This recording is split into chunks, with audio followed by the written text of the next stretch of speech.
Hello and welcome. This is who am I? I'm Gail, the legacy lady. What am I doing? Where am I going? And I have always daydreamed about doing I've tried a couple different times to do a video about how to use the legacy recorder website as a database, and I decided today's the day, so here we are. So if you are joining on the replay or you're watching live, feel free to throw comments in. I will see them. If you are inside the Facebook group, you need to make sure that you click through the instructions in the description of the video so that I know who posted the comments. If you comment on the video, I will respond in real time as much as I can. So I do have a little bit of an agenda. So I want to start with the homepage itself. So recently I had something happen that a colleague asked about purchasing a course from me. And embarrassingly, I did not have a good answer for her, and it was super bad. It was way too hard to answer that question. So I've spent the last few months retooling things and getting things to a place where I know that, first of all, where I know everything is. And if someone says, "Hey, Gail, I want to purchase a course from you," or "Where do I find your books?" or "How do I buy a journal?" I can say exactly where it is. So that's part of what this video is. I've retooled the website, and I really want to show how the database works and everything. So the front page of the website now actually walks through, it uses the legacy storytelling method to actually walk you through of where to find things, how to find things, like what's available, where can you use it, who can you use the tools with, and really how you can integrate storytelling into your life and work. Hence the first section. You can also you can schedule a session with me. It is a paid session. It's 30 minutes, and it's designed to be a workshopping session where we basically go through that would have been nice not to have that at the top. Anyhow, squirrel. Now I'm confused. Okay, so basically we have a workshopping session if you have a storytelling project that you know you want to do with your family, or you have a client you're working with and you're stuck, you're not sure how to move forward with this specific storytelling project. I can help you figure that out. Additionally, if you are an activities staff person, or you're in care in the care industry and you're looking for activities planning help, I can help with that as well. So that is section 1. Section 2 talks about the legacy storytelling method. I'm not going to read the whole page. So the legacy storytelling method is who, what, when, where, and why. That's the first part of the method. So the who for the legacy world is, I know everyone is not our ideal client, but anyone can use the legacy storytelling method to start conversations, have storytelling moments, or use it to tell their own life story. So the methodology can be used by anyone. I have suggestions on when and where to implement and integrate storytelling. I've categorized them into short-term and daily suggestions. There's also long-term care and in-home care suggestions, and then storytelling in hard moments. In my mind, that's usually hospice, or when things are quite dire, or there's high stress or crisis situations. These are suggestions to be able to tell stories in those moments. And the how is everything's delivered in books, journals, courses, and as activities. So you can find books and journals here, you can find courses here, and then there's printables and workbooks. Right now, most everything is on Etsy. Those are PDF downloads. On Amazon, you can find journals that will be printed. If you know that you need a large number, basically anything more than like 10, if you want more than 10 journals, we can talk about bulk pricing. So feel free to reach out via the website, email, PM on a social platform, and we can talk about bulk pricing for workbooks and that. I also have a cute little section about why you should listen to me. So that's the homepage. I wanted to start there. So from our agenda, the next part I wanted to talk about was best practices for the database. So I've changed the menu where you just have Printables, the free database, the about, and 5-minute storytelling.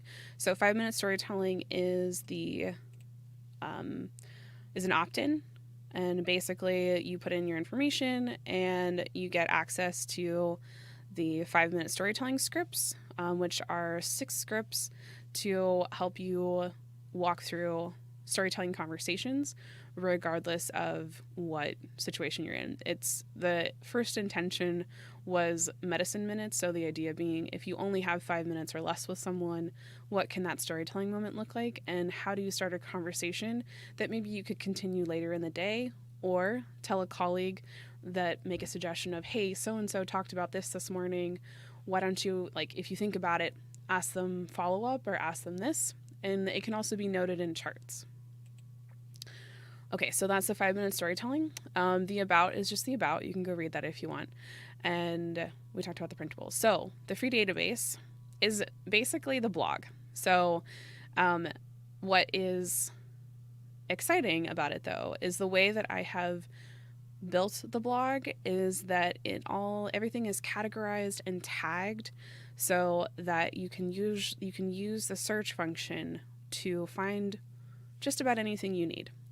There was one time a couple years ago, someone searched for a specific topic and I didn't have it. And I like having solutions. I like knowing the solution for something. And so for me, it was really frustrating that they couldn't find what they needed and that I didn't have it at all. So the only disclaimer with this is that I have not focused a lot on kids.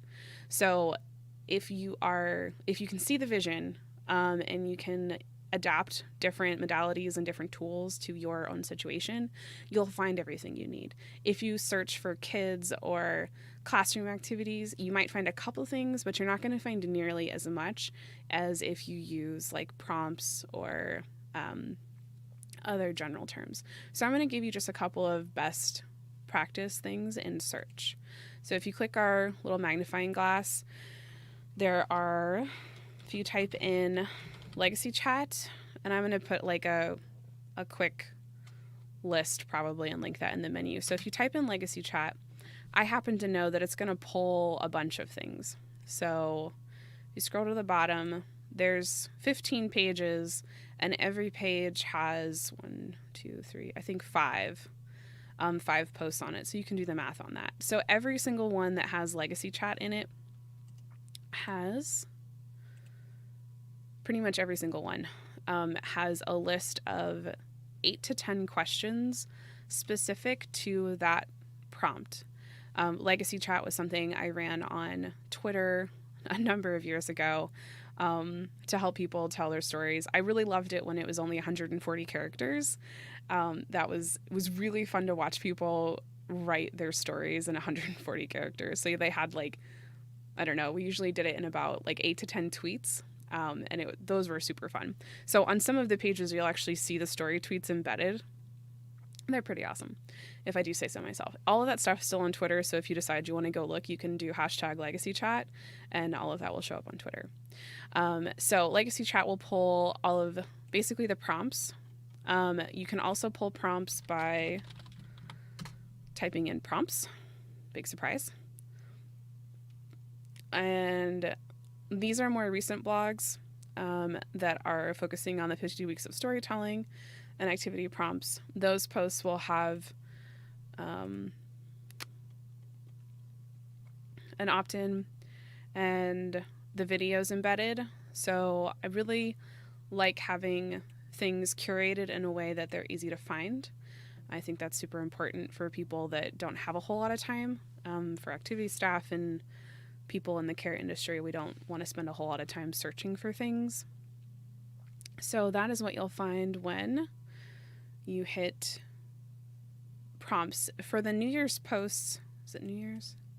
Sometimes the blog posts will have, I've kind of done like a roundup, so often there'll be a podcast episode embedded in some of the older ones. And then if there were multiple times that I talked about that same topic, you'll find multiple things linked. And then I tried to make sure that in each blog post, more relevant things are also linked. So each one of these is links to a prompt page that we looked at already, and then a resource that can help you execute and or implement the actual storytelling.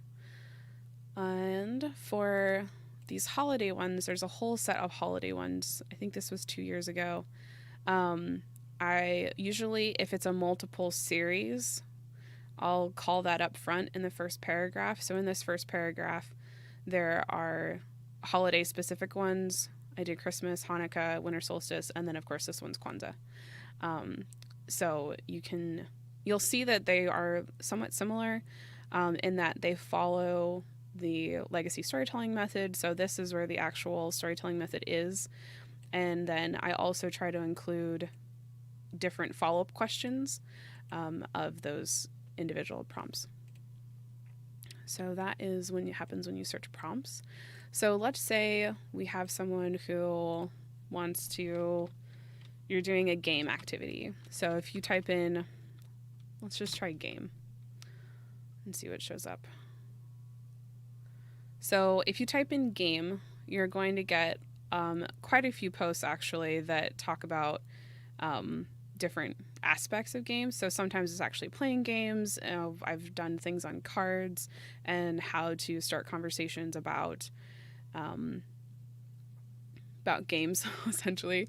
So if you are doing an activity where you are, let's say you're doing bingo or you're playing another game, you can come in and search for game in the website and find something that can easily fit. So I happen to know that for fall activities for seniors and families, I wrote about different things that you could do in the fall. There's seasonal prompts. There were Halloween prompts, which these are all prompt pages. And then I made a storytelling activity kit, games and things that you could do outside. And I also included a fall craft. So these are this is the front facing. When I say front facing, I have a whole set of courses and activity plan things that are all already created and hosted in a platform called Kajabi. So there's courses there and all sorts of different things. So what you find on the website is really just the tip of things. There is so much more to explore. Okay, so we talked about best practices, we talked about word search, prompts, the printables, and we talked about the courses. So let's see where we're at on time. I'm trying to think, there was another thing I wanted to show you. So searching, you can also search by who you are. So I've tagged things with volunteer, with activity staff, with family. So if you type in volunteer, you will find things that I felt were relevant to volunteers as a quick way to search through. You can also, and in those articles, for the most part, I'm talking to volunteers and I'm framing things as if you were a volunteer reading it. If you were doing family project, you can type in family project. I think my worst fear is that I'll type something in right now and nothing will show up. But I've also tagged anything that had to do with family projects or I thought would be helpful with a family project. This includes tools.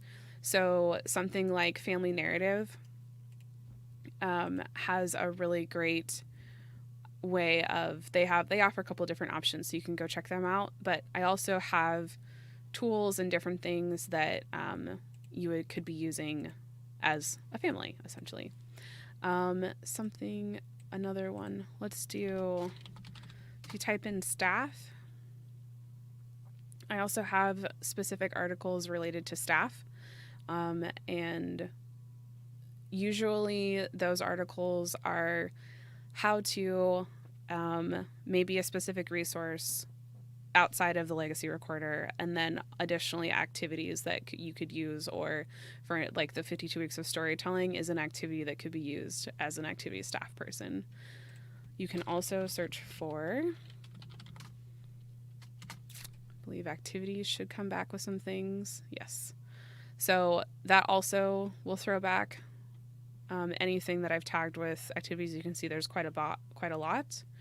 If you're looking for information, resources, or articles on death is also tagged in a lot of things. So I've done a lot of writing on, there's four resources for when death happens, how to honor death and grief. So if you're looking for information on that, that is there as well.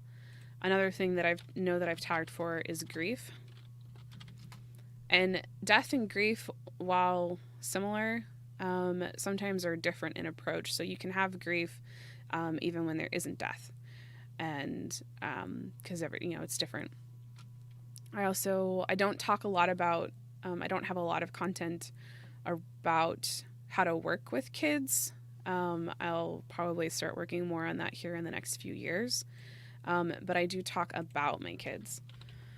So if you typed in kids, there are some things. So I have a how to help your kids start conversations with their family members and different activities for that. I have something called the Legacy Storytelling Hunt, which is focused on helping kids start conversations. So in that realm of things, I do have that.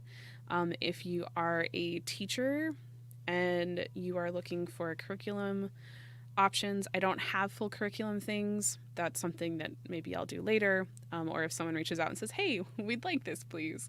But I have had someone ask about a kid-focused journal. So a kid-focused journal is in the works and something I'll be working on soon. Other things, now that I remember, I can do that. Another thing you can search for is resources. So resources will pull anything that I've tagged. Usually it's resources outside of the legacy recorder. So for resources for when death happens, I include the legacy recorder, but there's also like 3 other ones. Excuse me. This one has a couple of different options. And let's see what else we got. I know there's one specific one. Oh, what's it going to be? It's probably grief. I don't do a lot of review things. Probably going to be doing more of those, but I did there's an article on Quilted. If you haven't heard of Quilted yet, it's super awesome. Especially if you're excited about doing storytelling with video. That would have shown up at some point under resources. So Quilted. And then the other thing you can search for is how to. I have a lot of things tagged with how to. And those are all, usually will have walkthroughs of things. The prompt lists are there. There's usually a YouTube video embedded, and like graphics. You could technically save this and print it. These are also saved to Pinterest. And I did a few videos on connecting with your kids and back to school. And then last year when my kids were going back to school, I ended up doing these all about me assignments with them, and then having to do them on Google Slides. So I did a whole video on that. So I'm probably going to leave it off at there. I will throw the highlights of different search terms to search for in the video, and you'll probably see a blog post about this at some point. That was most of what I had for the agenda. So we talked about the prompts. Let's look at the printable resources real quick since we're here. So the Printables page right now is doesn't look that pretty. But basically it's an embed of the Etsy store. So it doesn't show here. Sometimes I'll run sales on Etsy, so these will be cheaper. But they're basically, the activity kits are, they include usually a hunt version, a story outline, memory pages, and a couple other things. So I try to do ones for the different seasons. The memory care activity kit is specific to memory care. It has the 5-minute storytelling scripts in it, and then also planning pages to help staff members or caregivers plan out how they can use this and help someone in a really light way share their story. So this isn't like a full storytelling project. This is kind of dipping your toe in, see what it feels like, and then then just follow up resources. I also have just basic worksheet sets. So the ice cream memory storytelling set is just a couple of worksheets with the specific prompts for ice cream. If that's something like that, might be a curriculum thing to use. And the holiday family story planner is intended for when you're going to family, or if you're going to see someone in a care facility as a family. This would be a great resource to take, because you can write down the questions you want to ask, who you want to ask, and there's instructions of how to use the planner. So those are a couple of the printables. If you, what is it? I think I got rid of the book page. So the other options are on Amazon. So there's a couple more things I need to add to the website. But the big thing I wanted to share in this video was going through this database, which is the blog, but how to do the searches, best practices, and we did all of that. So if you're still with me, thank you so much for taking the time to watch this video. I appreciate you. And if you have used the Legacy Recorder before in your work, or in your life, I would love to hear about it. I know that there's a lot of use cases around the world. I know there's people that are using it as they're seeing people who are homebound. So there's volunteer groups and church groups going into people who are homebound, and they see them every week. And instead of talking about their medicine or like how they're feeling, they have these really awesome prompts to be able to start conversations that they wouldn't otherwise start, which I think is, that's part of my mission is to have more people have conversations that are meaningful, that start stories, and that you can, that they want to share and that they're excited about. And it's really, for me, it all comes back to restoring human dignity. And when we have conversations and we listen, it really changes how a person interacts with you the next time. It changes how they interact with the next person, not you. And it changes how they view their world. And it maybe makes their world a little brighter and a little bigger. And I feel like that is, if that's all I leave in the world, if that's all my legacy is that I helped people help others have a bigger, brighter world, I'm down for it. So with that, before I get too mushy, thanks so much for watching this video. I so appreciate you. If you are watching a replay on YouTube or somewhere else, feel free to leave a comment. I'll come back and check it out. Make sure that you go check out the website, www.thelegacyrecorder.com, and go start digging around for yourself and try some searches. Until I see you again, I hope you have an incredible day, and happy writing.